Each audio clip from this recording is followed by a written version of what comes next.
How many of us have lost a sock? Are you missing a sock? Archaeologists face a similar issue with socks. While socks aren't a common find, we do have some pretty cool examples of socks in the archaeological record. We've even learned about some socks in unexpected ways. Hi, I'm Dr. Smiti Nathan, and I'm an archaeologist. In this video, we're going to explore some of the lost socks of the archaeological record. So let's get into it. Now, as we've mentioned, socks aren't a common archaeological find. Generally speaking, textiles don't preserve well in the archaeological record over hundreds or thousands of years, especially in comparison to other materials like ceramics. However, archaeologists have found socks at multiple ancient Egyptian sites. The arid climate in this region has helped organic materials preserve over a long period of time. To date, we actually have recovered over 110 socks from Romano-Coptic burials in towns such as Oxyrhynchus and Athenopolis and surrounding regions. All 110 socks were created using nalbinding. Nalbinding is a fiber technique where there's a single needle with an eye, kind of like in sewing, and the entire length of yarn is pulled through each loop as you nalbind. Nalbinding was common in many places across the world, especially Scandinavia, North Africa, Eastern Europe, and Western Asia. It's actually thought to predate knitting and crocheting. We have examples of people using wool or flax yarn to nalbind items like hats, mittens, and socks. One example from the Coptic period, so around the 4th to 5th century CE, is this Egyptian nalbound sock. It was likely unearthed during the excavations from Akhmim, the main site for the worship of the ancient Egyptian fertility god Min. The National Museum Scotland acquired it in 1911 from a collector, but it's not clear how this collector acquired the sock. The context in which an artifact is recovered is crucial when interpreting the archaeological record, so we're missing key data about this sock's story. Fortunately, textile experts and conservators can help us learn a few things about this sock, so its story isn't completely lost. For example, this sock was created using 4 different colored wools using a knot and loop technique. Now, before the sock was put on display in 2019, conservators examined it more closely and found some interesting things. While to the naked eye this sock might have looked like it was an okay shape, conservators found that the fibers were actually dry and friable, the shape flattened, and the sock itself was brittle. To save the sock from further decay, one of the museum's conservators, Miriam McLeod, decided to perform a painstaking conservation method. After carefully cleaning the sock, it was essentially humidified to give it a more sock-like shape and to help stabilize it. Now, this is risky because if you don't do this carefully, you risk the sock being in a worse state than when you started. Fortunately, this procedure was successful, and the sock can now be seen in the gallery propped up straight with an internal mount. I highly recommend checking out Miriam's blog post that goes into detail about how this lost sock was conserved. Now, when it comes to sock fashion, this sock also highlighted a typical design feature found in ancient Egyptian socks, a divided toe.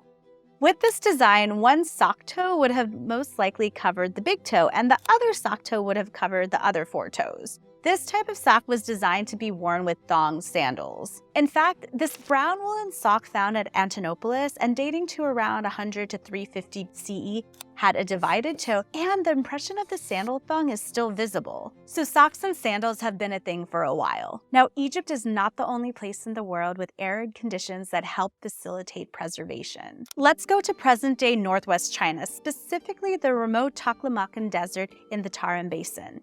This area is one of the largest and driest deserts situated in one of the remotest places on Earth. The arid and cold environment combined with the high salinity of the soils creates an almost ideal environment for preserving organic materials, especially fabric. Many mummies have been found in and around this area, and some of them have been buried in textiles that are extraordinarily well preserved. For example, Churchinman, named for the village near where his tomb was discovered, is a mummy dating to 600 CE. He was buried with clothing made from colorful dyes, including a burgundy-colored wool coat and trousers, knee-high deerskin boots, and socks. These socks were made from felt fabric and had a multicolored stripe design. In fact, another mummy in that same burial, identified as a female, was found wearing similar socks and boots as Churchinman. Research in this region is still ongoing, and I hope we continue to learn more about the people who lived here at various points in time, as well as the socks they wore. And while arid conditions help textiles preserve, there are other preservation conditions that might give a sock a chance to survive in the archaeological record. In particular, the waterlogged and anoxic soil conditions in York, England have resulted in well-preserved archaeological objects. Let's go to the Viking settlement of Coppergate in York, England. In the 1970s, archaeologists excavated in the backyard of a 10th century CE wattle building and found something interesting: a single woolen sock. Just like the Egyptian examples, this sock was created using the nalbinding technique. The wool was undyed except for the last row at the top of the ankle, which formed a thin red band using dye from a plant called madder. We're not sure if this red band was a decorative edge or if it would have kept going into a longer stocking with a red leg. The sock was also extremely worn and appears to have been patched up while the wearer was still using it. A large hole on the bottom of the sock was outlined in wool stitching where a rectangular patch most likely was adhered. Now, the patch is no longer there, and researchers think that it was likely made of something like flax or another plant fiber which deteriorates more easily. The archaeological context of this find also offers further possible details on this sock's story. While bone needles that could have been used to create the sock were recovered from the excavation at the settlement, this sock is the only example of null-bound fabric to have ever been found in Anglo-Saxon England so far. Researchers think that this particular sock was most likely brought over from Scandinavia on the foot of a Viking. Now, so far we've shared some examples of recovered lost socks in the archaeological record. However, as we mentioned before, they're not exactly a common find. Interestingly, we've been able to learn about past socks even if the physical sock isn't present. According to scholars who did a study on the hanbok, a traditional type of Korean attire, there was a type of traditional sock in Korea known as posun. These socks were designed with a pronounced seam, pointed toe, heel, ankle, and leg. It was worn for both fashionable and protective reasons. From our research, we saw that there was a lot of variety, traditions, and customs surrounding both the hanbok and posun, and we highly recommend checking out this book for an English language overview of this attire. The exact origins of the posun are unknown. However, some scholars note that the hanbok could date to as early as the Three Kingdom period, based on artwork and archaeological finds. If you look at these three artifacts and art, they could illustrate posun. However, the sources we looked at didn't explicitly state this. Instead, they highlighted other features of the hanbok for these items. However, we do have scholarly work identifying posun from artwork from the Joseon period. Let's take a look at this portrait of County Magistrate Seo Jik-soo, who lived between 1735 to 1811 CE. He's portrayed wearing a simple outfit of plain robes, a black hat, and white posun. In this iconic painting titled A Village School by Kim Hong-do, who lived from around 1745 to 1806 CE, the school children are wearing posun. So artwork has been a crucial part of understanding the history of posun. And in addition to examining artwork, looking at textual evidence is also helpful when trying to learn about garments worn by past people. Hesiod, the ancient Greek poet who was born around 750 BCE, gives us some potential insights in his poem Works and Days. Now, when you initially look at this poem, it might not scream socks. This poem actually gives advice on family administration, moral conduct, and ancient Greek agricultural fieldwork. However, Hesiod offers some clothing suggestions for different parts of the body when preparing for colder temperatures. When it comes to the feet, here's what he says according to one translation. As for your feet, fasten onto them tight-fitting boots made from the hide of a slaughtered ox. Make them snug with felt on the inside. Now, the word felt in this text has been translated from the ancient Greek word piloi. It appears to be a form of the word pilos. Now, this word seems to have slightly different meanings depending on the context. According to the notable Ancient Greek to English dictionary TLG, in some instances, it could mean anything made of felt, or in other instances, it could be wool or hair wrought into felt, used as a lining for helmets and shoes. When translating ancient languages into modern ones, there are concepts and ideas that don't translate one-to-one, and we do our best to make sense of them. So when it comes to Works and Days, are the Piloi described socks? That's a good question, and I think it's fair to step back and consider, what is a sock? Let's start with the origin and development of the English word. The English word sock can be traced back through Old English to Ancient Greek, and perhaps even earlier languages. The Old English word sock referred to a light slipper, which might have derived from the Latin word soccus, which was a low-heeled shoe.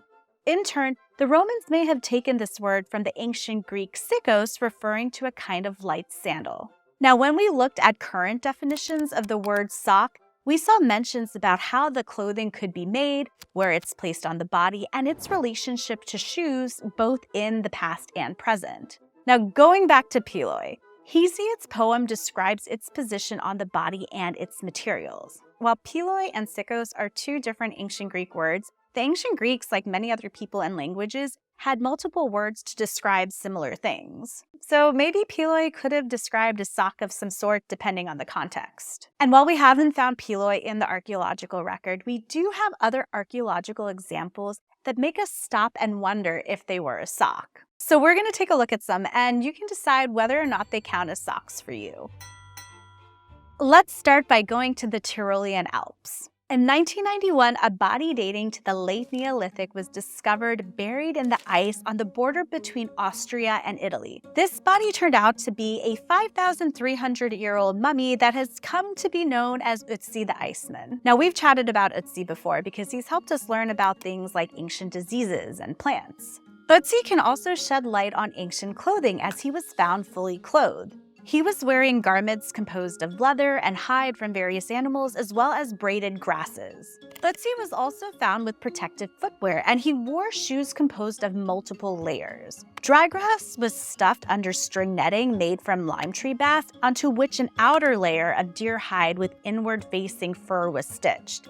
These shoes were then tied onto his feet using wild cow or oryx shoestrings. The South Tyrol Museum of Archaeology reconstructed his shoes and garments to give us a better idea of what they might have looked like. So, do you think the inner lime bast string netting stuffed with dry grass counts as a sock? Now let's go to the Four Corners region of the Southwest United States, which was home to the Ancestral Pueblo people. At the Arizona State Museum, conservator Gina Watkinson highlighted 3 examples of garments that we now refer to as shoe socks in a blog post. These shoe socks were created by looping technology. Cotton cordage was looped directly around the edges of the sandal. Animal hair was inserted into the cordage loops, most likely to provide warmth for the wearer's feet. 2 shoe socks thought to be a pair were recovered from Two Mummy Cave ruin in 1915, with the museum estimating the artifact's date to be around 1100 to 1300 CE. Another shoe sock they highlighted in the blog post was found at Gourd Cave and had a plated yucca sandal sole. According to Watkinson, sandals without the attached sock-like upper portion are commonly found at Ancestral Pueblo sites. However, shoe socks are less common. So what do you think? Are these shoe socks more shoe or sock? For our last example of is it a sock, let's look at leg wrapping. Leg wrapping is a widespread and long-standing tradition that existed in many forms around the globe. Single ribbons of fabric were wrapped around the foot and leg and have been called various things. For example, they've been called putties, foot wraps, vindinger, wicklebander, and winningas. One of these garments can be found in the early medieval Bayeux tapestry, which details the events leading up to the 1066 CE Norman conquest of England. Legwraps were also used into fairly recent times as well. For example, putties were standard issue for military uniforms up to the 20th century CE, including the British khaki service uniform. So what do you think? Do leg wrappings count as socks to you? When we stop and think about what exactly a sock is, we come up with interesting archaeological examples that help us reflect more about this. And while socks have been lost for a variety of reasons throughout time, we have found ways to find them. Now, if you're curious to learn more about textile history and the archaeological record, check out this video here. That's all for this video, and we'll catch you in the next one. Bye.